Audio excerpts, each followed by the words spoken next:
For men, you do not belong here. Go check with catering and make sure the coffee is hot. My father said those words loud enough for every executive in the hallway to hear. Then he closed the door in my face. Not slammed, just shut with the kind of absolute certainty that did not expect or allow a response. I stood there with folders pressed against my chest, the ones I had spent all night preparing. Inside were financial projections, risk assessments, and operational frameworks that would have answered every question the board was about to fumble through. I had placed tabs exactly where I knew they would need guidance. I had written notes in the margins, brief and calm and irrefutable. I had learned long ago that in this building sounding steady mattered more than being right. The hallway held his words like an echo that refused to fade. Inside the room, chairs scraped lightly. Someone laughed too quickly, papers shuffled, and the meeting began without me, right on time. No one opened the door. No one asked if I was coming. This was not the first door closed in my face. It was just the first one that did it with such public cruelty. A senior vice president passed me without slowing down, his eyes fixed forward, pretending not to see me standing there, holding the very data he would later present as his own. I stepped aside and let the hallway breathe again. I leaned against the wall and counted to 10, not because I was angry, but because a lingering, naive part of me still expected something different. An apology, a glance back, a hand on the handle. Nothing came. I had grown used to this position, adjacent but never central, close enough to contribute, far enough to exclude. For years I told myself it was temporary. I believed that once they saw how much of the company I carried on my back, the distance would shrink. It never did. My brother had a seat at the table by default. He always had, even when he arrived late smelling of expensive bourbon and overconfidence, even when he skimmed documents I had stayed up until dawn correcting. He spoke with a confidence that did not need to be earned because it had been granted at birth. Future leader, my father liked to say, and it sounded less like encouragement than a settled fact. No one ever had to push me out. I was simply placed exactly where they thought I belonged, and they waited for me to stay there. I did. For a while. Officially, I handled office operations and internal coordination. In practice, I was the ghostwriter for their successes. I did not attend board meetings. I did not vote on strategy. But I knew exactly where the bottlenecks were, who depended on whose approval, and where the vulnerabilities hid. I was not powerful. I was informed. And that distinction was a weapon they did not realize I was holding. A week earlier, the turning point had not felt dramatic. There was no cinematic buildup. Just a late afternoon in a small, cramped office I had walked past 1,000 times. The blinds were half open, light falling unevenly across the desk. Someone slid a stack of legal documents toward me and said, "We need your signature here for the audit. Not your review, not your thoughts, just a signature." I read every page slowly. I did not do it because I suspected a trap. I did it because being overlooked had taught me that the fine print is where they hide the truth. There was no spark of triumph when I saw the clause, the one that triggered the succession rights my grandfather had embedded in the family trust decades ago. It was just a quiet understanding. This was not a promotion. It was a reclaiming. The clause was specific. Upon my 30th birthday, if I held an active role within the company and signed the annual trust acknowledgement, voting control of the primary shares would transfer to me automatically. My grandfather had written it as protection against exactly the kind of favoritism my father practiced. He had watched his own sons sideline their sisters and wanted to ensure it would not happen again. My father and brother had treated these documents as routine tax filings for years. They never thought I would actually read the fine print. I signed where I was told, handed the papers back, and did not say a word. Not because I was hiding, but because they would not have listened anyway. Back in the present, I returned to my desk after the meeting began without me. The office hummed with its usual mechanical indifference. Phones rang, emails stacked up, and a manager asked if I could just take a look at a budget discrepancy that had been unresolved for days. No one mentioned the meeting. No one asked why I was standing in the hallway. The company moved forward on momentum, never bothered by reflection. I was midway through a compliance report when I sensed someone approaching. Not with a casual stroll, but with the frantic energy of someone whose world had just tilted. The junior clerk stopped just short of my desk, her face pale. "Ma'am," she whispered, her voice trembling, "you need to see the internal server. Now." She turned her screen toward me. I did not read the text right away. I did not have to. I could feel the atmosphere in the office shift the way the air thins right before a storm. Inside the boardroom, voices rose. Chairs were thrown back. And for the first time in 30 years, someone said my name. Not as a daughter, not as support, as the owner. They thought shutting the door ended the conversation. They were wrong. It only gave me time to prepare. I did not knock. I just waited for them to realize the locks had already changed. I did not look at the screen right away. When the junior clerk said I needed to see something, I asked her for a minute. Just one. She nodded and stepped back, leaving me alone with a quiet I had learned not to fear. Silence had never meant absence to me. It meant space, time to think, time to decide which version of myself would walk into the next moment. People often ask why I didn't fight earlier. They imagine resistance as something loud and visible, raised voices, slammed doors, dramatic exits. But in a family business, survival depends on a different skill entirely. Knowing when not to speak, knowing how to stay useful. That lesson started long before I had a desk or a title. I remember a family dinner years ago. My brother was mid-sentence confident, animated, explaining a real estate trend he'd skimmed that morning. The adults leaned in, nodding, impressed by the certainty in his voice. When I added a zoning detail, something factual, something that could have cost us millions if ignored, my father didn't even look at me. "Don't interrupt," he said calmly. "Listen to your brother. He's looking at the big picture. No anger, no shouting, just a clean dismissal." That was the year I learned something important. Approval wasn't earned by being right. It was granted by position. When I joined the company after business school, I told myself the support role was temporary. Everyone starts somewhere. I worked hard, stayed late, solved problems before they became visible. What I didn't understand then was that competence in the wrong system doesn't elevate you, it fixes you in place. I built frameworks. I connected departments. I corrected errors quietly so meetings could run smoothly. During one board presentation, my brother walked through projections I had spent weeks refining. When a director asked for a breakdown, he glanced at me just for a second. I gave him the answer. He took the credit. Later, someone called me the backbone of the office. They meant it kindly, but backbones aren't meant to be seen. The thought of leaving came one Tuesday night. I sat at my desk with an email draft open addressed to a competitor I knew well. The message was short, professional, unfinished. All it needed was one sentence and a click. I stared at it longer than I expected to. I didn't send it. Not because I was afraid, because I knew something they didn't. I knew which contracts were being held together by my quiet revisions. I knew which partnerships survived because I softened conversations that never should have been careless to begin with. They didn't need a leader. They needed someone to keep things from collapsing, and that someone was me. To be sure, I tested it. I filed for time off during the peak of a quarterly audit. My father approved it without reading. By the second day, my inbox was full of flagged messages. By the third, my brother called. "The vendor audits are a mess," he said. "I need you to handle this when you're back." He didn't ask how I was. He didn't apologize. That was when the fog lifted. They didn't miss me. They missed what I fixed. The realization wasn't painful. It was precise. Power doesn't always sit at the head of the table. Sometimes it's knowing exactly what breaks when you stop carrying it. After that, I noticed things differently. Meetings I wasn't invited to, decisions announced as conclusions, doors closing softly without explanation.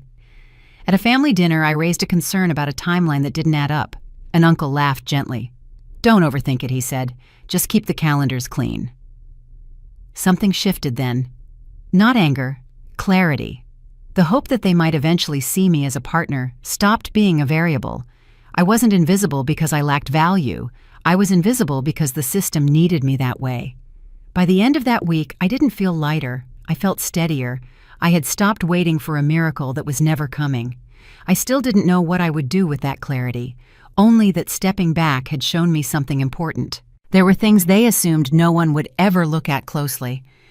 and for the first time I was ready to start looking. Nothing about that day suggested it would matter. It began the way most of my days did, quiet, procedural, unremarkable. I sat at my desk reviewing documents that had passed through my hands dozens of times before. The work required patience, not urgency. In this company, important things rarely announced themselves. They hid inside routine. People trusted me with details because I had never given them a reason not to. I was digitizing legacy records from before the company migrated to cloud systems, contracts, authorizations, amendments no one else wanted to touch. It was invisible work by design, detail-oriented, reliable, low risk. The access came bundled with assumptions. No one monitored the old server closely. No one imagined I would do more than index and move on. That morning's request was small. A routine comparison prompted by a minor discrepancy in a vendor tax ID that accounting couldn't place. I opened the legacy directory and followed the familiar path. One subfolder caught my attention, not because it looked suspicious, but because it was labeled with an internal code that hadn't been used in years, a catch-all from an earlier system migration. Forgotten, not hidden. I opened it because it was part of the job.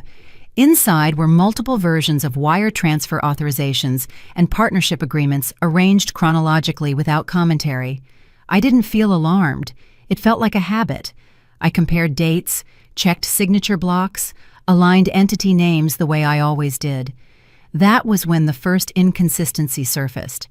A date that didn't align with the surrounding approvals. A signature placed where I remembered a different authority being required.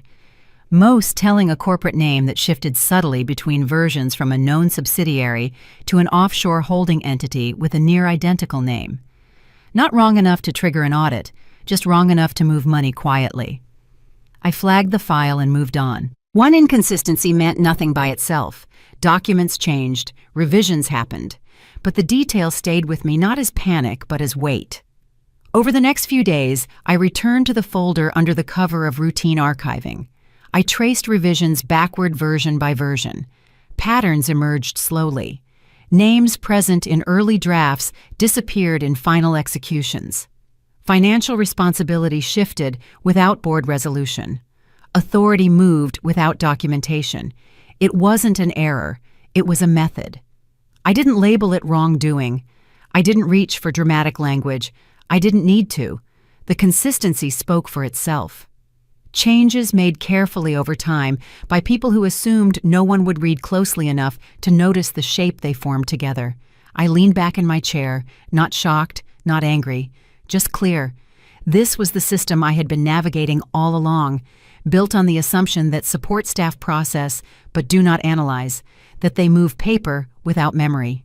I understood then that observation without preparation was a liability. Seeing wasn't enough. So I acted. Not publicly, not emotionally, with restraint.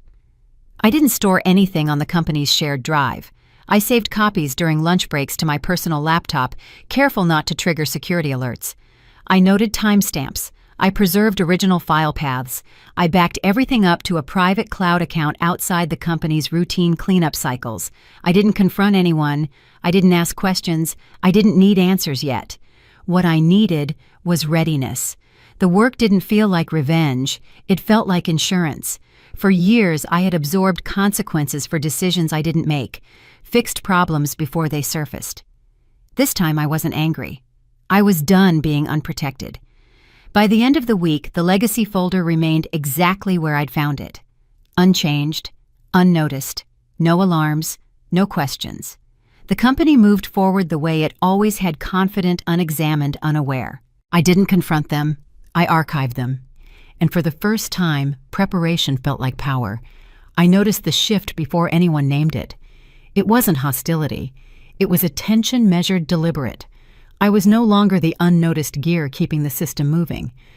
I had become a variable. My name started appearing in email threads again, but never as an invitation, never as acknowledgement. They didn't confront me. They adjusted the environment around me. The first move was procedural. I was quietly removed from critical path emails. Meetings that determined direction appeared on calendars only after they had already happened. When I asked about a missing invite, my brother barely looked up from his phone. It was last minute, he said. Nothing strategic. Didn't want to clog your schedule. No one admitted to excluding me. No one acknowledged a pattern. Each omission was framed as courtesy. Together they formed a method. Then the pressure shifted from process to perception. My mother called one evening, her concern carefully practiced. "You sound tense," she said. "Maybe this role is just too much right now."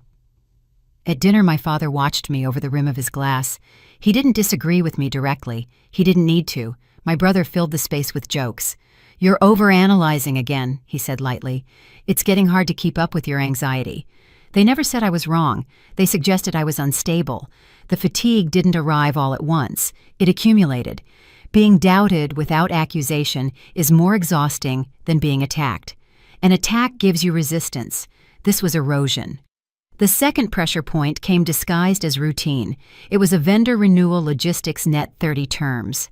I had already flagged the payment window to be revised to net 60 to protect fourth quarter cash flow. The vendor had agreed verbally. I updated the draft in the system and sent a confirmation email. Somewhere between my update and final execution, my revision disappeared. The old version, the one that would strain liquidity at the worst possible moment, was the document that reached final signature. I caught it within the hour and sent a clarification assuming it was a version control issue. 2 days later, a shadow executive summary circulated to the board. My correction was absent. The error was framed as mine, a lapse. Evidence that my attention to detail was slipping.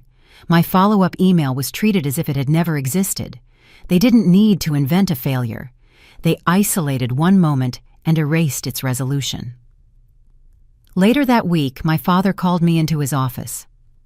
"Maybe your strengths are better suited to support," he said gently. "Leadership requires a different kind of clarity. We just don't want you burning out." I listened. I didn't argue. I recognized the structure. They weren't trying to prove I was incompetent. They were trying to make me tired enough to agree. The final test came wrapped in concern. At Sunday brunch, a relative I had trusted leaned forward. "Have you thought about taking a sabbatical?" he asked. "We could frame it as wellness leave, for the good of the family. Let things settle. In this family, for the good of the family meant removal without confrontation." If I resisted, I was selfish. If I agreed, I disappeared. I didn't respond at the moment. That night I went home and opened my private drive. I stopped reacting and started auditing. I logged metadata from the altered contract user IDs, timestamps, revision paths. I documented every revoked access. Every meeting invite was sent after the meeting ended. Every instance where my correction vanished between draft and execution. Pressure reveals structure. They tried to wear me down quietly. Instead, they showed me exactly where the load-bearing walls were and which ones were already cracking. I was done guessing, done waiting for apologies that would never come. I wasn't fighting back yet. I was preparing. There was no moment of sudden courage, no surge of defiance that announced itself. The change arrived quietly, the way clarity often does after exhaustion has burned away illusion. I woke up one morning and realized I was no longer waiting to be treated fairly. I was deciding how visible I needed to become and to whom. This wasn't rebellion, it was an alignment. The office looked the same when I arrived, same rhythms, same routines, but my relationship to it had shifted. I wasn't scanning faces for approval or bracing for dismissal. I was assessing my position. Waiting to be invited into the room I understood now was a choice, and it was one I no longer planned to make. I didn't want spectacle. I wanted a record. Clarity that could survive scrutiny, documentation that didn't rely on tone or memory. If I waited for permission, nothing would ever be written down. That wasn't bitterness, it was an observation. So I started with the simplest move available to me. I called the right person, not someone inside the family, not someone invested in smoothing things over. I contacted an external attorney who specialized in corporate governance and shareholder exposure, someone I'd been referred to years earlier back when the idea of needing legal counsel felt abstract. The conversation was brief. I didn't explain how I felt. I didn't narrate family history. I sent him a timeline, metadata logs, altered contract drafts, a record of revoked system access. Then I waited. When we spoke again, he didn't rush to reassure me. He read quietly, asked specific questions about signing Authority Version Control Board resolutions. He paused longer than I expected. "This isn't just internal friction," he said carefully. "There's exposure here. Not necessarily intent, but enough inconsistency to matter if anyone outside starts asking questions." He didn't promise outcomes. He didn't talk about winning. He called it groundwork. That word settled in me with more weight than certainty ever could. Groundwork didn't mean resolution. It meant stability. For the first time in weeks, I felt my breathing slow. I wasn't imagining things, and I wasn't carrying them alone anymore. My next move was smaller and riskier. I drafted a short email addressed to Human Resources and the General Counsel. No accusations, no emotional language. Just a request, formal clarification of my role, an updated job description, and a summary of my current signing and decision authorities as reflected in company policy. I referenced the employee handbook section on role definition. I asked for confirmation within 10 business days. I read it twice. Blind copied my attorney, then I sent it. Nothing happened immediately, no reply, no acknowledgement. No. But the air shifted. Conversations paused when I entered the rooms. People looked at me differently, not hostile, just alert. At home, my family avoided the topic entirely. At work, I could feel recalibration happening in real time. They didn't answer, but they adjusted. That silence told me more than a response ever could. Power, I was learning, doesn't always announce itself. Sometimes it shows up as hesitation, as a caution, as people reread what they used to skim. I didn't follow up. I didn't clarify. I let the email sit where it was unchanged, unanswered, time-stamped. This wasn't about forcing a reaction. It was about positioning. I had placed a piece on the board and stepped back. Whatever they did next, ignore it, escalate it, or attempt to bury it, would create a record. By the end of the week, nothing had been resolved. But nothing was the same. My first move wasn't loud. It was irreversible. After my formal inquiry to Human Resources went unanswered, nothing exploded. No confrontation followed. No doors slammed. The office settled into a version of calm that almost felt earned. People did their work. Meetings stayed on schedule. At home, conversations drifted toward neutral topics, as if tension were something we could outgrow by simply refusing to name it. I let myself believe the worst of it had passed. There was one person, though. Someone who had never raised their voice, never taken sides loudly, and never treated me like an administrative inconvenience. Her name was Linda Marsh. She was my father's executive assistant, a position she had held for nearly 15 years. She had started at the company the same year I graduated from college, and over time, she had become one of the few constants in an environment defined by shifting alliances and political maneuvering. She knew where every file was stored. She knew which board members needed flattery and which ones responded better to directness. She knew the schedules, the preferences, the unspoken rules that governed how things actually got done. More importantly, she has always been kind to me. Over the years, Linda had offered small gestures of acknowledgement that no one else bothered with. A knowing look across the room when a board meeting went sideways. A quiet, "be careful," whispered in the break room when she sensed my brother was in a particularly vindictive mood. An occasional check-in that asked how I was doing rather than what I could fix. She remembered my birthday when no one else in the office did. She saved me a seat at company lunches when the table was crowded and my brother's friends had taken all the good spots. She once warned me that a report I had submitted was being rewritten by my father's team before it reached the board, giving me time to prepare for questions I would otherwise have been blindsided by. She did not protect me in any formal sense. She did not advocate for my inclusion or challenge the hierarchy that kept me on the margins. But she did not dismiss me either, in an environment built on exclusion that felt like a bridge. I did not feel alone anymore. That was what made it dangerous. Trust does not always arrive as confidence. Sometimes it comes as the sheer exhaustion of being guarded. After years of measuring every word, calibrating every interaction, watching for signs of manipulation in every conversation, the relief of having someone who seemed safe was overwhelming. Linda never asked for anything. She never tried to use our conversations for her own advantage. She just listened, and in a world where no one listened to me, that felt like a gift. I shared less than I used to, but more with her than with anyone else. Not the grand strategy, not the legal maneuvers, or the documentation I was compiling, but the institutional context, the why behind my moves. I told her about my frustration with the way decisions were made without my input. I explained the patterns I had noticed in the way my work was being marginalized. I confided my suspicion that the vendor contract incident had been deliberate sabotage rather than an honest mistake. I assumed her silence meant discretion. I assumed her neutrality meant safety. At first, the shifts were microscopic, so small, I almost convinced myself I was imagining them. A conversation that cut short when I approached the printer, Linda suddenly finding something urgent on her phone. An answer that skirted the edges of a direct question about a project timeline, her eyes sliding away from mine as she spoke. A lunch invitation. She declined with an excuse that did not quite hold together. Then, information I remembered sharing in strict confidence began to resurface elsewhere. My concerns about the vendor contract appeared in an executive summary, reframed as evidence of my poor communication skills, rather than evidence of sabotage. My observations about departmental inefficiencies were cited in a restructuring proposal, attributed to anonymous feedback, rather than to my name.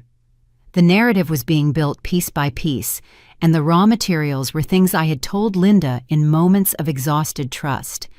It was not a blatant betrayal yet, it was just a movement where there should have been stasis. The confirmation arrived during a departmental meeting in late October. The conference room was full, the agenda routine, quarterly projections, resource allocation, the usual bureaucratic theater that kept the company feeling productive without actually changing anything. My brother was presenting a risk assessment for a new initiative he had been championing. I had not been consulted on the project, which was typical. What was not typical was the slide that appeared on the shared screen when he advanced to the implementation concerns section. The language was mine. Specific technical terminology I had developed for a restructuring proposal I had drafted months earlier, a document that had been rejected without explanation and supposedly filed away in the archive. My phrasing appeared in a bulleted list of risks being used to justify additional oversight and a reduced timeline. The framing was subtle but unmistakable. The concerns were being attributed to unnamed internal stakeholders who had expressed reservations about leadership capacity. I was the unnamed stakeholder. My own words were being used to undermine my own position. I looked around the room searching for Linda. She was seated near the back, her expression carefully neutral, her eyes fixed on her notepad. She was on the email thread that had circulated the document. I could see her name in the distribution list displayed briefly on the screen before my brother advanced to the next slide. She had received my words repackaged as ammunition, and she had said nothing. She was in that room. And as my work was being dismantled using the very insights I had shared, she said nothing. She did not defend the logic. She did not correct the record. She did not even look uncomfortable. She looked away. I did not confront her after the meeting. I did not pull her aside and demand an explanation. I did not ask how she could sit there and watch my ideas be weaponized against me after everything I had trusted her with. Not because I was afraid of the answer, because silence was the answer. Betrayal does not always announce itself with a knife to the back. Sometimes it is just the quiet withdrawal of support at the exact moment the wind changes direction. Linda had sensed which way the power was flowing, and she had adjusted her position accordingly. She had not set out to hurt me. She had simply decided that her proximity to my father was more valuable than her connection to me. She had chosen the safer path. Silence used at the wrong time is a deliberate decision, and Linda had made hers. What surprised me was not the sting of the loss. I had expected that. I had braced for it somewhere in the back of my mind, even as I let myself believe she was different. What surprised me was the clarity that followed. I had assumed loyalty was about intention, about what people meant to do. I had believed that Linda cared about me and that her caring would translate into support when support was needed. I was learning that in a corporate hierarchy, loyalty is not about intention. It is about exposure. It is about whether someone is willing to stand still when the room leans, even if it puts their own job security at risk. Linda was not willing to stand still. She had 15 years invested in her relationship with my father. She had a pension, a routine, a place in the organizational structure that depended on his continued approval. When forced to choose between defending someone who might lose and protecting her position with someone who might win, she had made the calculation that anyone in her position would make. She did not choose against me. She simply chose herself. The second blow came 2 days later, wrapped in the guise of friendly concern. A colleague from the marketing department, someone I had always considered peripheral but harmless, stopped me in the hallway with a sympathetic expression. "Even Linda thinks you might be going too far." She set her voice low enough to suggest confidentiality, but loud enough to carry to anyone passing by. "I just thought you should know. People are worried about you." The absence of Linda's defense had been translated into a consensus of my guilt. Her silence had been interpreted as agreement with the narrative my brother was constructing. She had not needed to say a word against me. She had simply needed to not say a word for me. Silence had done its work, aligning itself neatly with the path of least resistance. That was when I understood a fundamental truth about these rooms. Neutrality is a myth. Silence is not empty. It fills with whatever narrative has the most momentum. In a family business built on rigid hierarchy, the quietest voice does not stay neutral. It gets co-opted by the loudest one. I stopped expecting backup, not with bitterness, but with a cold, surgical precision. I did not cut ties with Linda or make a scene. I did not confront her or demand an apology or give her the satisfaction of knowing how much her silence had cost me. I simply adjusted the flow of information.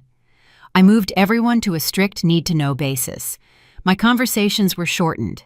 My emails became purely transactional, copied to my personal attorney on blind copy, stripped of anything that could be reframed or weaponized. My strategy became an information silo protected by the same walls of silence that had been used against me. I was not punishing anyone. I was simply protecting my future from the frailty of borrowed courage. I had not lost an ally. An ally who stays silent during an ambush was never an ally to begin with. I had simply stopped building my foundation on someone else's hesitation. By the end of the week, the internal dynamic had shifted again. I was not scanning faces for reassurance anymore. I was not measuring silences for hidden meanings. I was not hoping that someone would stand up for me or validate my concerns or tell me I was not alone. The betrayal had not broken my spirit. It had clarified the room. It showed me exactly who could be trusted and who could not. It confirmed what I should have known all along. In this building, I was the only person whose loyalty to myself was guaranteed. From that moment on, I stopped planning for support and started planning for outcomes. After the silence turned on me, I learned the strategic value of brevity. I answered questions directly, finished what needed finishing, and stopped filling in the gaps that were not mine to close. I did not volunteer insights. I did not explain myself into rooms that had already decided how to misinterpret me. I was not waiting to be believed anymore. The quiet felt different this time. It was not heavy. It was precise. I moved through my days without the old reflex to justify my existence, and in that restraint, something steadied. I was alone more often, but I was not spiraling. Detachment, when it comes after crystalline clarity, feels like a promotion. That is when someone unexpected spoke up. It was not a dramatic showdown. It did not happen in a high-stakes board meeting. It occurred during a routine internal controls check-in, one of those practical sessions that the executive team usually skips because they find the details tedious. The room was half full, the tone procedural. I was there because I handled the operations. So was she. Her name was Margaret Sullivan. I had seen her in the hallways for years, always carrying the same worn leather folder, always walking with the unhurried pace of someone who knew her value did not depend on being noticed. She was the company's senior controller, a woman who had been tucked into the back office longer than most of our vice presidents had been in the industry. She had started as a bookkeeper when my grandfather was still running the company, back when the ledgers were physical and the trust between employer and employee meant something different than it did now.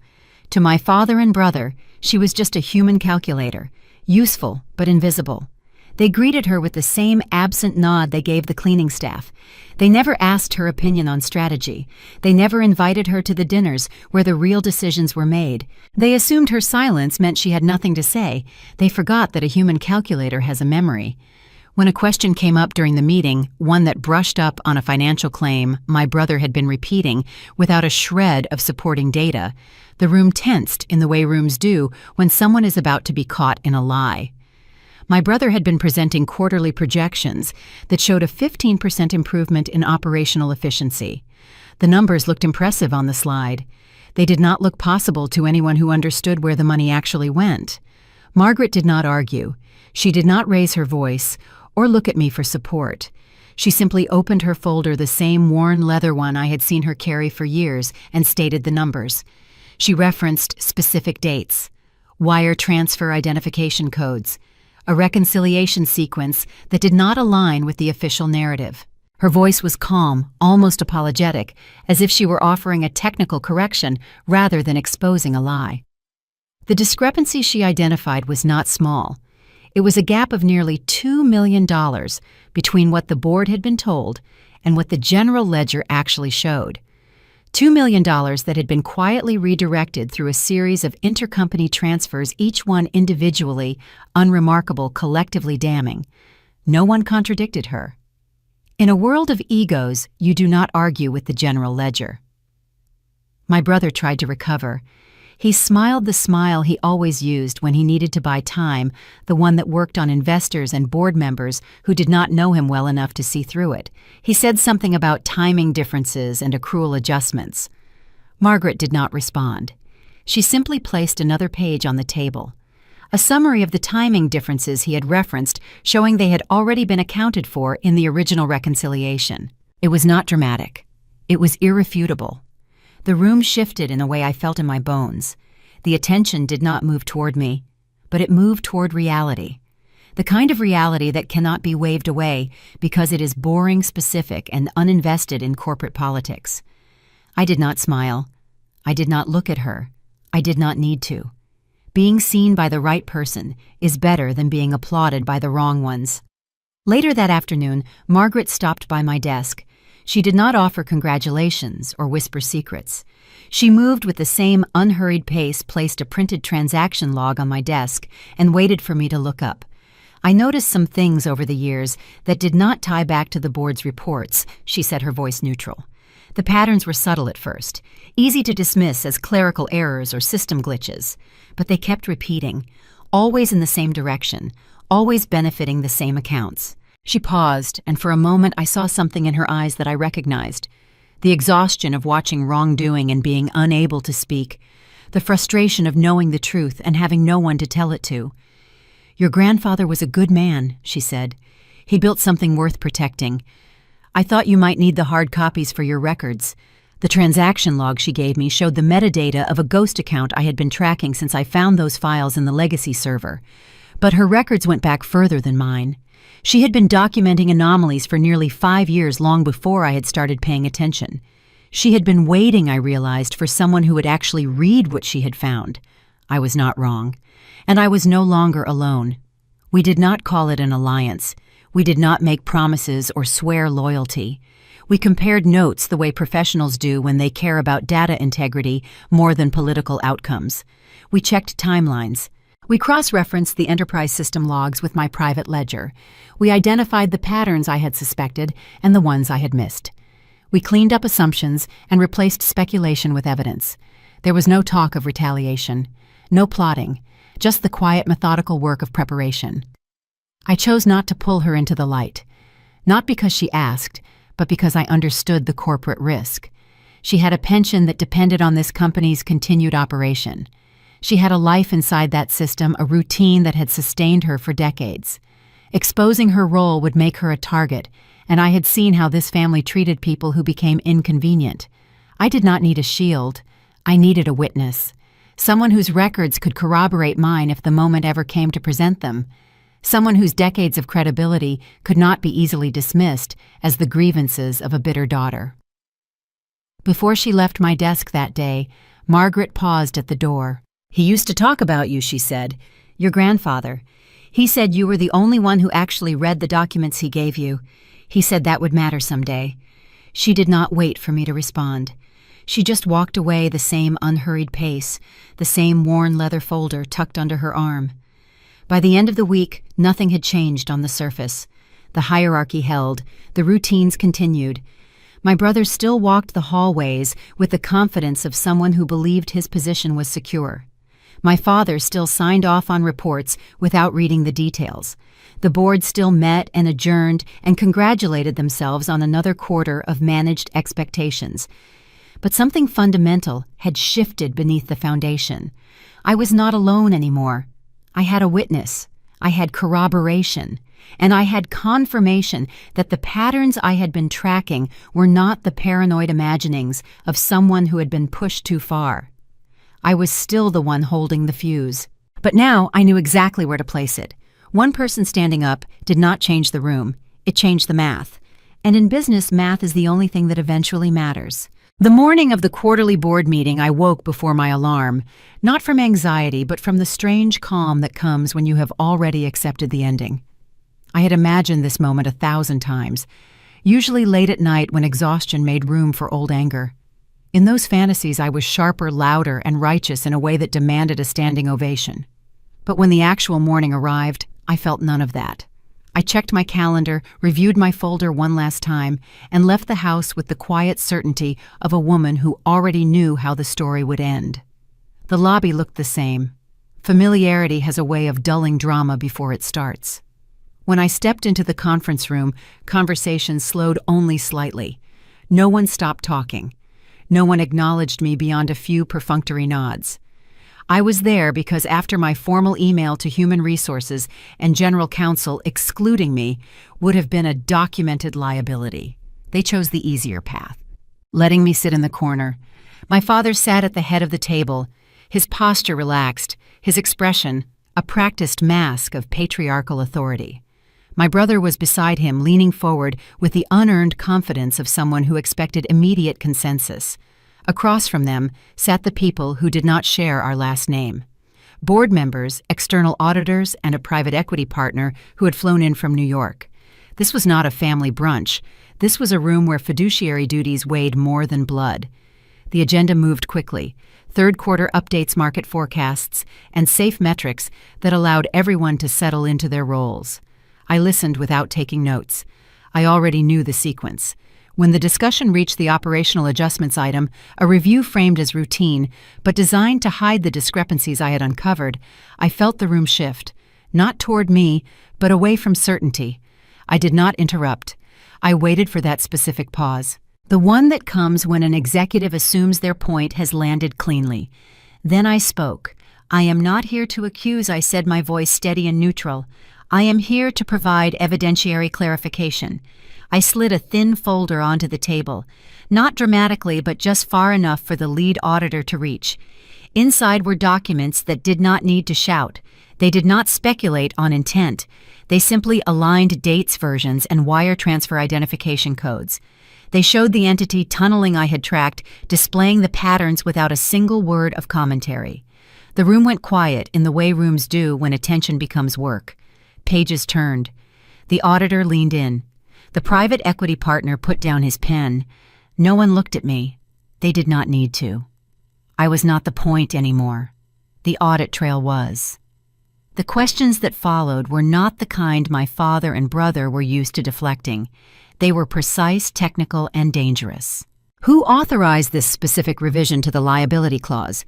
Why was the vendor payment diverted to this non-disclosed subsidiary? Where is the board resolution for this transfer of authority? I watched my father adjust his phrasing, circling facts without ever landing on them. I watched my brother attempt to speak with a confidence that now looked like a desperate performance. I did not intervene. I did not help. For once, the room did not need me to smooth over their incompetence. As the discussion unfolded, something shifted. I was not being evaluated. They were. The external advisors, sensing a potential regulatory filing issue, immediately called for an independent forensic audit. The board members, suddenly aware of their own personal liability, began to distance themselves from my father's instincts. And then the general counsel cleared his throat. "There is one more matter," he said, his voice carefully neutral. "Regarding the family trust and voting control of the primary shares." My father's face went pale. My brother stopped fidgeting. The counsel continued.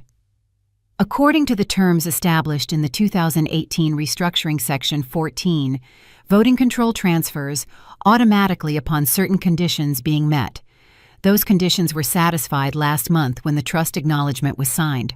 The current holder of voting control is not who this board has been operating under the assumption of." He looked directly at me. The majority voting rights now belong to her. The silence that followed was absolute. I watched my father's jaw tighten. I watched my brother's eyes dart around the room, looking for someone to contradict the statement. No one did. I sat still, hands folded. I felt a profound sense of release. I did not feel powerful. I felt finished. I was done explaining, done absorbing doubt that was not mine, and done wondering if the truth would hold if I stepped back. It did. When the meeting adjourned, there was no dramatic confrontation. People gathered their things quietly, avoiding eye contact with the men at the head of the table. My father did not look at me as he left. My brother said nothing. They did not need to. The record had already done what I never could. The first call came 2 hours after the board meeting ended. It was my mother. Her voice carried that specific blend of warmth and urgency she always used when the family needed me to be reasonable. The tone that meant someone had asked her to smooth things over, to be the bridge between conflict and resolution, the way she had been doing for my father, their entire marriage. She did not mention the meeting directly. She talked about dinner, about how long it had been since we had all sat together as a family, about how important it was to communicate face-to-face during difficult times. She mentioned my grandmother's lasagna recipe, the one she only made for special occasions. She mentioned how much my father had been working lately, how tired he seemed, how much pressure he was under. She did not mention the $14 million. She did not mention the entity tunneling or the unauthorized transfers or the decades of systematic exclusion. She talked about family, about togetherness, about moving forward. I listened without interrupting. I had learned long ago that interrupting my mother only prolonged the conversation. She needed to say her piece to fulfill whatever role had been assigned to her in the family's damage control strategy. When she finished, I told her I would think about it. Then I hung up. I did not cry. I did not feel the anger I had expected to feel. I felt something closer to exhaustion, the exhaustion of realizing that even now, after everything that had happened in that boardroom, my mother's first instinct was to protect my father, to smooth over, to pretend that a family dinner could heal wounds that had been inflicted deliberately, systematically, over the course of my entire adult life. The second call came from my brother. His tone was different, clipped, professional, as if we were colleagues instead of siblings, as if the last 30 years of shared history could be set aside like an inconvenient contract clause. He wanted to discuss options, he said. He used words like transition and cooperation and mutual benefit. He talked about the importance of stability during periods of organizational change. He referenced shareholder confidence and market perception and the fiduciary responsibilities we both shared as members of the family trust. He did not apologize. He did not acknowledge the years of exclusion or the sabotage or the closed doors. He did not mention the presentation he had stolen from me or the credit he had taken for my work or the countless times he had looked through me as if I were furniture. He simply wanted to know what it would take to keep things running smoothly. What it would take, I realized, to make me go away quietly. I told him I would need that request in writing. A formal proposal outlining whatever transition he had in mind with specific terms and timelines. I wanted documentation. I wanted everything on the record. He hung up without saying goodbye. I had expected that. My brother had never been good at situations where he was not in control. He had never had to be. By evening, my father had sent an email. It was brief and formal, the kind of correspondence you send to a business partner you do not particularly like, but cannot afford to alienate. No salutation, no pleasantries, just a single paragraph proposing a meeting, just the two of us, to discuss the path forward. I read the email 3 times. I noticed the careful phrasing, the path forward. Not an apology, not an acknowledgement of wrongdoing, just a path forward, as if the past were a detour we could simply drive around. I did not respond immediately. I let the email sit in my inbox overnight, the way I had let their silence sit in mine for years, the way they had let my contributions go, unacknowledged, my insights go unheard, my presence go unnoticed. They could wait. For once, they could experience what it felt like to send a message into the void and wonder if anyone was listening. The meeting took place in his office the following afternoon, the same office where I had signed the trust documents a month earlier without fully understanding what they meant. The same office where I had been handed papers and told to sign without being asked for my thoughts or my input or my perspective. The room looked different now. Or perhaps I was seeing it clearly for the first time. The photographs on the wall behind his desk showed my father with politicians, with business leaders, with celebrities I vaguely recognized from magazine covers. There was a photograph of him with my brother at some charity gala, both of them in tuxedos, both of them smiling, the confident smiles of men who had never been told they did not belong. There were no photographs of me, not on the wall, not on his desk, not anywhere in the room where he had spent the last 30 years building an empire on the labor of people he refused to see. He was already seated when I arrived. His posture was different now, less expensive, more contained.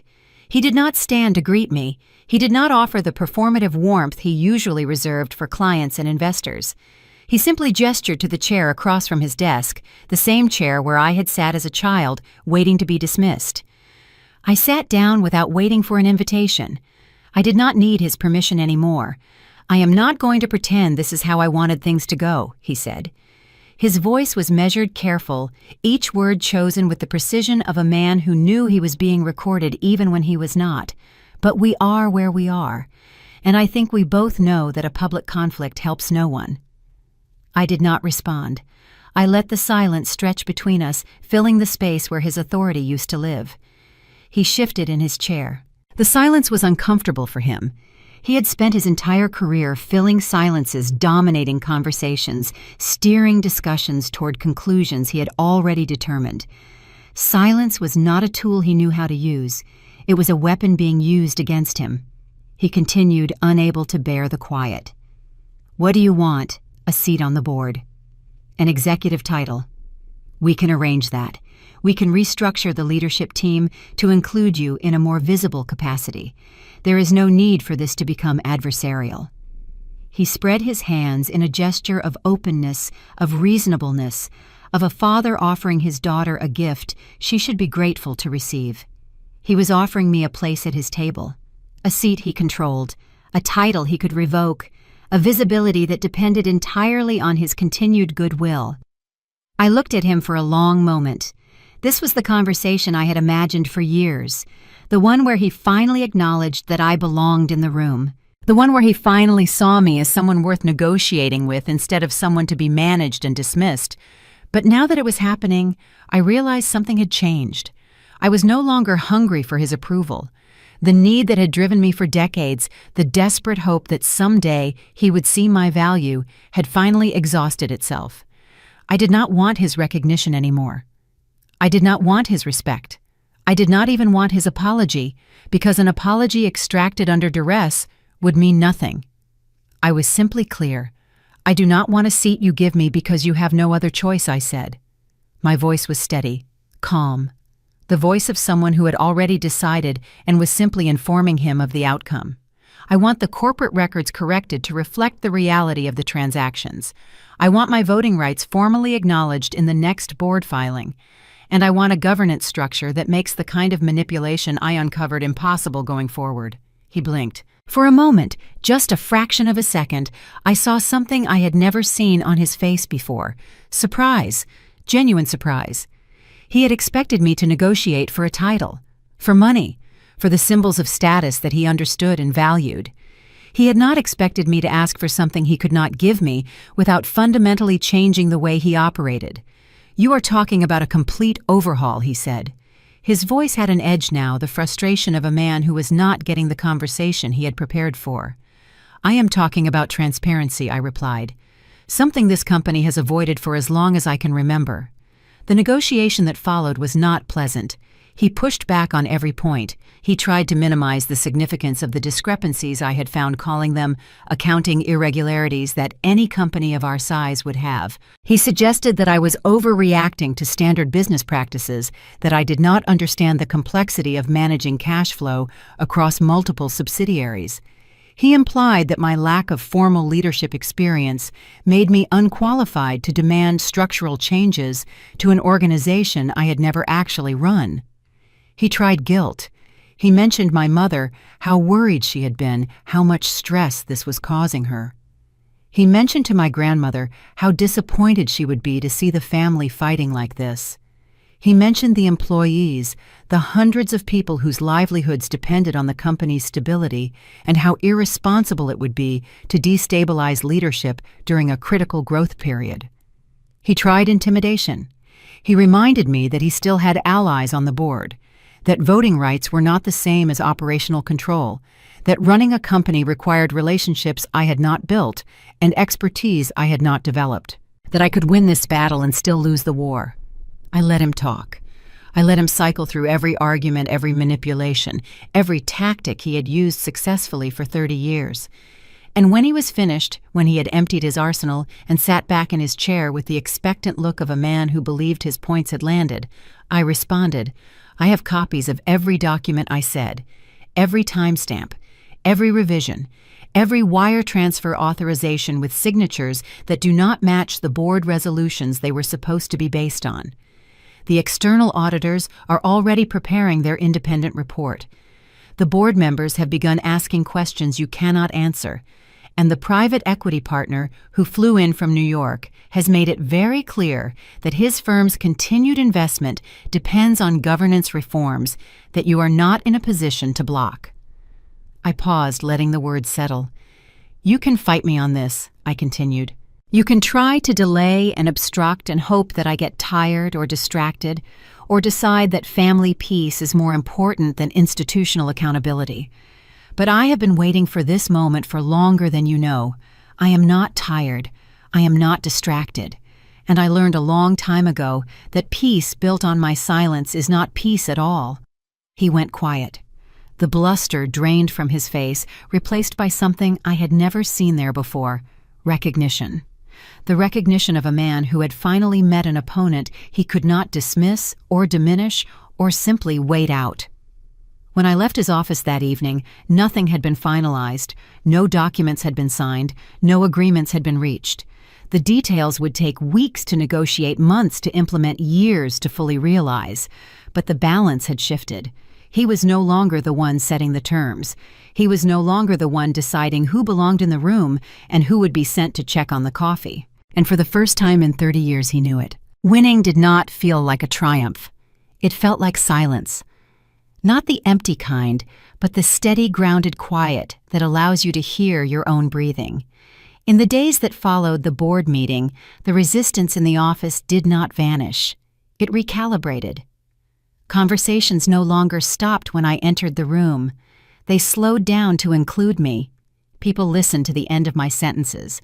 No one interrupted to summarize my thoughts or redirect the discussion before I could finish making my point. It was not warm, it was strategic caution, and that was more than enough. The power shift was invisible, but absolute. My father spoke more carefully now, every word seemingly passing through a legal filter before leaving his mouth. He reviewed documents before signing them. He asked clarifying questions in meetings instead of waving his hand and trusting his instincts. He did not challenge me, but he did not apologize either. The silence between us had taken on a different texture. It was no longer the silence of dismissal. It was the silence of someone waiting to see what I would do next. My brother stopped leaning back in his chair with that air of inevitable victory. The casual confidence that had defined his presence in every room had been replaced by something more cautious, more watchful. He began asking me questions, real ones, the kind you ask when you realize your survival depends on someone else's competence and goodwill. He wanted to know my thoughts on vendor contracts. He asked for my input on staffing decisions. He copied me on emails he would have hidden from me a month earlier. I noticed it all, and for the first time, I was not reacting to it. I was observing it from the center of the storm. With that awareness came a question I had not expected. What did power actually taste like? I had spent years imagining it as a weapon, a tool sharp enough to cut away the dismissal, the erasures, and the way my work had been absorbed into my brother's reputation. I had fantasized about the moment when I would finally have leverage, when they would finally have to listen, when the balance would shift, and I would be the one deciding who belonged in the room.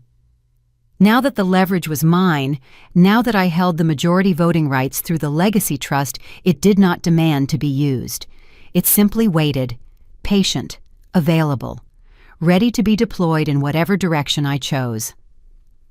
The suggestion for a cleanup came 3 days after the board meeting. A consultant named Howard Price, a man the company had retained for years to handle delicate organizational transitions, requested a private meeting. He spoke in the careful euphemisms that consultants use when they want to propose something ugly without leaving fingerprints. He referenced organizational optimization, streamlining leadership for the next phase of growth, eliminating legacy roles that no longer provided a positive return on investment. He had prepared a list neatly typed of positions that could be restructured. My father's name was at the top. My brother was second. The implication was clear.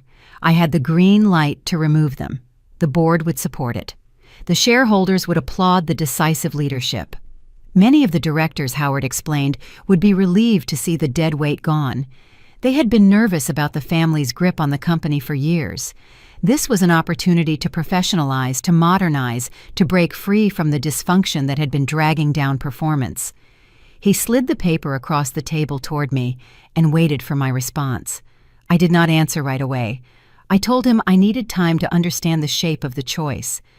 That night, I sat alone in my apartment and thought about what it would mean to say yes. I imagined my father clearing out his office the same way he had once imagined me clearing out mine. I imagined my brother receiving the news, the shock on his face, the sudden understanding that the ground he had always taken for granted had finally given way beneath him. I imagined the satisfaction of watching them experience for the first time the uncertainty and helplessness they had inflicted on me for years. The fantasy was vivid, it was detailed, and it left me feeling empty. I thought about my mother. She had called twice since the board meeting, her voice tight with anxiety, asking questions she did not really want answered. She had spent her entire marriage managing my father's ego and smoothing over his conflicts. If I removed him from the company, I would be removing the foundation of her identity as well. She had never protected me from his cruelty, but she had also never been given the tools to protect herself. Destroying him would destroy her too in ways she might never recover from. I thought about the employees who had worked under my father and brother for decades, the assistants who had learned to navigate their moods, the managers who had built careers around their expectations. A purge at the top would ripple downward in ways I could not fully predict. Some would be relieved, others would be terrified. All of them would be watching to see what kind of leader I intended to be. I thought about the version of myself who had stood outside that closed door holding folders no one wanted to see. I remembered the sound of their voices continuing without me, the casual cruelty of being dismissed so completely that they did not even lower their voices. I had fought this hard. I had documented and prepared and waited and endured. But I had not done all of that just to become a louder, colder version of them. I had not survived their kind of power just to wield it the same way. The decision when it came was not dramatic.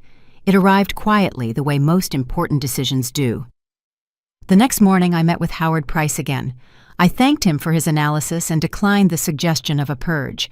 I told him I was not interested in retaliation disguised as restructuring. I would not use my position to settle personal scores no matter how justified those scores might be. Instead, I demanded radical transparency. We would move forward by clarifying roles based on performance data, not by eliminating people for past behavior that the old system had rewarded. Everyone, including my father and brother, would be evaluated by the same metrics. Everyone would be held to the same standards. If they could not meet those standards, the consequences would follow naturally. but I would not manufacture their failure. I would simply stop protecting them from it. Howard looked at me for a long moment. I could see him recalculating, adjusting his assumptions about what kind of person I was and what kind of leader I intended to be. "The board will be surprised," he said finally. "Good," I replied. "They should be." The board meeting where I announced my decision was tense in a way I had not anticipated. The directors had prepared themselves for a different kind of conversation. They had expected demands, ultimatums, the satisfaction of watching a wronged daughter claim her pound of flesh. Instead, I gave them a governance structure, new oversight committees, clear reporting lines, performance metrics that applied equally to family members and outside hires, a framework that made the old patterns of manipulation impossible to sustain. The relief in the room was palpable. They had expected a predator. I gave them a process. My father sat at the far end of the table, his face unreadable. My brother fidgeted with his pen, unable to meet my eyes. Neither of them spoke during the presentation. Neither of them objected to the new requirements. They had lost the standing to object to anything. After the meeting, my mother called. Her voice was softer than it had been in weeks, the anxiety replaced by something closer to confusion. "I thought you would make them pay," she said. "After everything they did to you." "I am making them accountable," I replied. "That is not the same thing as making them pay." She was quiet for a long moment. "I do not understand you," she said finally. "I do not understand how you can let it go." "I am not letting it go," I said. "I am letting it be what it is. They did what they did. Now they have to live with the consequences. But I do not have to become them to make that happen." Mercy, as I practiced it, was not about forgiveness. It was not about reconciliation or healing or pretending the past had not happened. It was about identity. It was choosing not to destroy when destruction would have been easy. I did not owe them absolution, and I did not offer it. What I offered was an environment where their old patterns of manipulation could no longer hide, where competence mattered more than confidence, where the truth could not be buried in a drawer no one thought to check. The real shift was internal. I stopped stepping in to fix my brother's sloppy mistakes. When he submitted projections that did not add up, I let the finance team send them back with questions. I stopped smoothing over my father's friction with partners. When he offended a major investor with his dismissive tone, I let the relationship cool without intervening. When they made decisions without my input, I let the consequences land exactly where they belonged. This was not revenge. It was an alignment of responsibility. I did not punish them. I simply stopped protecting them. The change unsettled them more than any confrontation could have. My brother came to my office twice in the first week, asking for help with problems he had always assumed I would solve without being asked. I listened to his explanations. I asked clarifying questions, and then I told him I was confident he could handle it himself. The look on his face was almost worth the years of invisibility. Almost. My father tried a different approach. He attempted to pull me back into the old patterns through family obligation.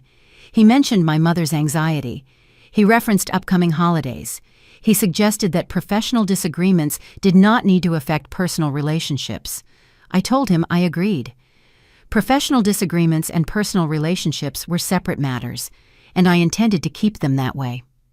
Boundaries, I was learning, do not require a paragraph of justification. They do not require explanations or apologies or negotiations. They only require a firm no, and the willingness to repeat it as many times as necessary. By the end of the month, the new structure had begun to take hold. Meetings ran differently. Decisions were documented. Accountability was no longer optional. The company I had inherited was not transformed overnight. Change does not work that way. But for the first time in its history, the rules applied to everyone equally. For the first time, the people at the top could not exempt themselves from the standards they imposed on everyone else. I had chosen not to take everything I could have taken, not because I was weak, not because I was afraid, because I had finally understood that the most powerful thing I could do was not to destroy them. It was to outlast them, on my own terms, in my own way. And that was exactly what I intended to do. The company moved forward, Not necessarily kinder, but infinitely clearer. Ownership was visible. Mistakes were documented. And for the first time, the work I did was recognized as mine, not because I demanded it, but because I had removed the camouflage of my own making. The forensic audit took 3 months to complete. During those months, I learned what it meant to wait without anxiety. The auditors worked through the files I had compiled, cross-referencing my documentation with Margaret's records and the official corporate ledgers. They interviewed department heads and reviewed authorization chains. They traced wire transfers through the labyrinth of subsidiaries my father and brother had constructed over the years. I did not hover. I did not ask for updates. I simply continued my work and let the numbers speak for themselves. When the final report was delivered to the board, the room was quieter than I had ever seen it. The lead auditor, a woman named Patricia Reeves, who had spent 30 years untangling corporate fraud, presented her findings with the same neutral tone Margaret had used months earlier. The entity tunneling I had suspected was confirmed. The unauthorized transfers were documented in precise detail. The systematic exclusion of oversight was laid bare in a timeline that stretched back nearly a decade. The total amount diverted from the company exceeded $14 million. Not enough to destroy the business, but enough to fund my brother's lifestyle, my father's political donations, and a network of consulting fees that went to companies owned by relatives who had never consulted on anything. The numbers were precise and damning. No one in the room attempted to defend them. My father stepped down as chief executive officer the following quarter. The announcement was framed as a planned transition, a graceful handoff to the next generation of leadership. The press release mentioned his decades of service and his confidence in the company's future direction. No one outside the board knew the truth. No one needed to. The record existed. That was enough. I watched him clean out his office on a Thursday afternoon. He moved slowly, placing photographs and awards into cardboard boxes, with the careful movements of someone who had not expected to be doing this for another 10 years. He did not look at me when I passed in the hallway. I did not stop to offer condolences or gloat. There was nothing left to say between us that the documents had not already said. My brother remained in the company, but in a reduced capacity. His title changed from Executive Vice President of Strategic Development to Director of Special Projects, a role that sounded important but carried no direct reports and no budget authority. He reported to a committee now, instead of operating as a unilateral decision-maker. Every expenditure required 3 signatures. Every strategic recommendation required supporting documentation. The adjustment was difficult for him. I watched him struggle with the new structure during meetings, his jaw tightening when someone questioned his assumptions, his hands clenching when a junior analyst asked for the data behind his projections. He had spent his entire career operating on confidence and family name. The new system required competence and accountability. These were currencies he had never needed to accumulate. I could have gloated. I did not. There was no satisfaction in watching someone realize they had been living on borrowed credibility. There was only the quiet recognition that the system had finally corrected itself, and that correction had cost him something he could never earn back. Margaret Sullivan retired at the end of the fiscal year. Her departure was announced in a company-wide email that thanked her for her decades of dedicated service and wished her well in her future endeavors. Most people deleted the email without reading past the first line. I printed it and kept it in my desk drawer. The week before she left, I asked her to lunch. We went to a small restaurant near the office, the kind of place where the portions were generous and no one recognized us. We did not talk about the audit or the transition or the family. We talked about her plans for retirement, a house in Vermont, grandchildren she had been too busy to visit, books she had been meaning to read for years. When we finished, I walked her back to the office. At the entrance, she stopped and looked at me with the same steady gaze she had given me when she placed that first transaction log on my desk. "You did the right thing," she said. "Not the easy thing. The right thing. There is a difference." I wrote her a letter after she left.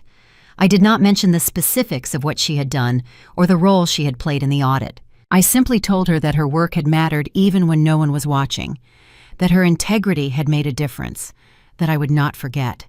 She sent back a short note on plain white paper, her handwriting neat and deliberate. It said only 2 words. I know. The private equity partner from New York, a man named David Chen, who had flown in for that fateful board meeting, became a regular presence at our quarterly reviews. He was impressed, he told me once over coffee, by the way I had handled the transition. He said most people in my position would have burned the house down, scorched earth, public humiliation, criminal referrals. I told him I had considered it.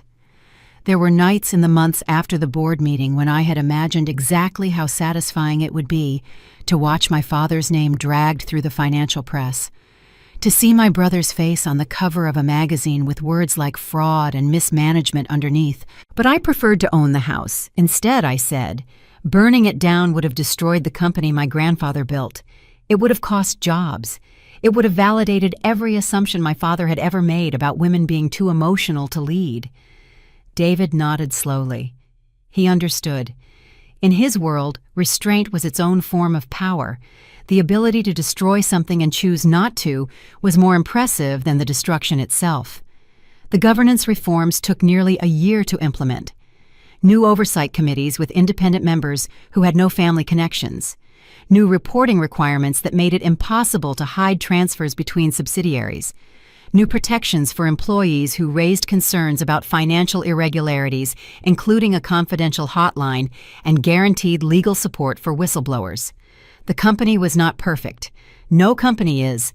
But it was no longer built on the assumption that the people at the top were beyond accountability. That assumption had cost us $14 million and decades of institutional trust. Rebuilding would take time. But at least now we were building on solid ground. I did not become the chief executive officer. The board offered me the position 3 times in the year following my father's departure. Each time I declined. The role came with too much of the old baggage, too many expectations shaped by the men who had held it before me. I did not want to spend my days defending decisions in the same office where I had been told I did not belong. I did not want to inherit a title that had been used as a weapon against me. Instead, I took a position on the board and established an investment fund focused on operational efficiency in family-owned businesses. The fund was built on everything I had learned in my years of being invisible. I knew how to identify the hidden dependencies that kept companies running. I knew how to spot the employees who did the real work and the executives who took the credit. I knew how to read the fine print and find the clauses that others had overlooked. The fund was successful. Within 2 years, we had invested in 12 companies and helped restructure 6 others. Our returns exceeded market average by 8%. Financial publications wrote profiles about our approach. Other investors asked for meetings. More importantly, it was mine. Every decision, every investment, every success and failure. I had built something that did not depend on my family's name or my father's approval. I had proven to myself more than anyone else that my value had never been the problem. Their blindness had been the problem, and I was done compensating for it. My relationship with my family did not heal in any traditional sense. We did not have tearful reconciliations over holiday dinners or heartfelt conversations about the past. The wounds were too deep and too deliberately inflicted for that kind of repair. What we had instead were boundaries, clear, firm, and non-negotiable. My father and I spoke occasionally, usually about business matters that required his historical knowledge of old contracts or partner relationships. He was civil. I was professional. We did not discuss the audit or his departure or the years of dismissal that had preceded it. There was nothing to discuss. The facts were what they were.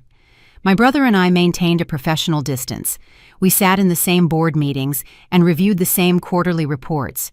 We nodded at each other in hallways and exchanged the minimum courtesies required by corporate decorum. We did not pretend to be friends. We did not pretend the past had not happened. We simply coexisted in a structure that no longer allowed him to diminish me. My mother still calls sometimes. Sunday evenings, usually when she was alone in the house and missing the family dinners that had once gathered us all together. She still hoped for reconciliation. She still believed that time would soften the edges and bring us back to something resembling closeness. I attended when I could. I left when I needed to. I no longer felt obligated to perform the role of the dutiful daughter who absorbed everyone else's discomfort to keep the peace. That performance had cost me too much. I was done paying the price for their inability to see me clearly. The inheritance I had claimed was not just financial. It was not just the voting rights, or the board position, or the investment fund that bore my name. It was the right to define my own role, my own value, my own future. For years I had been told where I belonged. I had been placed in corners and excluded from rooms and handed work that others would take credit for. Now I decided for myself where I went, what I built, who I allowed into my life, and under what terms. That was the inheritance my grandfather had given me, not just a clause in a trust document, a permission I had never realized I needed, the permission to stop waiting for approval that would never come and start building something that did not require it. Nothing dramatic happened after that, and that is how I knew it was over. The days settled into a rhythm so ordinary it would have been disappointing if I had still been expecting fireworks. Meetings started and ended on time. Decisions were made without raised voices. The company moved forward the way it always claimed it wanted to, quietly, efficiently, and without spectacle. My family did not pressure me anymore, but they did not move closer either. There was no sudden warmth, no cinematic healing, just space. And for the first time, that space did not feel like a vacuum. It felt like a boundary. The biggest change showed up in the smallest moments. When a deadline slipped in the logistics department, my phone did not ring. No one assumed I would stay until midnight to fix a mess I did not create. I did my part. No more, no less. I offered insight when the board requested it, but I stopped anticipating needs that were not voiced. The reflex to rescue, to quietly absorb the consequences of my brother's or father's choices, faded like a muscle finally allowed to rest. I was not the family safety net anymore, and without that net, they had to learn how to land on their own. At first, the absence felt strange. I had spent decades measuring my value by how indispensable I could be. It took time to understand that I was not withdrawing out of spite. I was stepping into proportion. For so long, my labor had been oversized compared to my authority. Now, with my voting rights secured, the balance had corrected itself. I did not need to announce the shift. It announced itself every time I chose not to intervene. I no longer waited for an apology that would explain the years of dismissal. I released the fantasy of having the past rewritten. Closure, I realized, is not something other people grant you. It is a decision you make when you realize the other party is no longer required for your participation in the future. One afternoon, a younger employee stopped by my office. She hesitated in the doorway the way I used to, uncertain of her own footing. After we finished discussing a project, she asked almost in a whisper, "How did you learn to stand your ground?" I did not tell her about the metadata, the hidden trust clauses, or the cold hallway. I just said, "I stopped waiting to be chosen." She nodded, and in that look, I saw the cycles start to break. Success, I realized, had nothing to do with making my father regret his choices or making my brother feel small. It was not about dominance. Winning was about independence, knowing that my sense of self was no longer a variable in their equation. The final act was almost anticlimactic. I signed off on the formal restructuring plan, a document that clarified departmental boundaries and made my old vague role of administrative support obsolete. It replaced favors with protocols. When I finished, I closed the folder and stood up. The hallway outside was quiet. I walked past the boardroom, the space I had once been told I did not belong. This time, no one blocked my way. But the strange thing was, I did not feel the urge to go inside. I had spent so long trying to get a seat at their table, only to realize I had already built a better one of my own. They raised me to stay quiet. I taught myself when to leave. I did not lose my family. I outgrew the role they designed for me. The story did not end with them finally understanding me. It ended with me finally understanding myself. The door that once closed in my face no longer mattered, because I had learned something they never expected me to learn. The most powerful thing you can do is not fight for a place at someone else's table. It is knowing when to build your own. And I did. If you've ever felt invisible in the very place you belong, remember this: your value does not depend on whether others choose to see it. If this story feels familiar, you're not alone. Feel free to share your own experience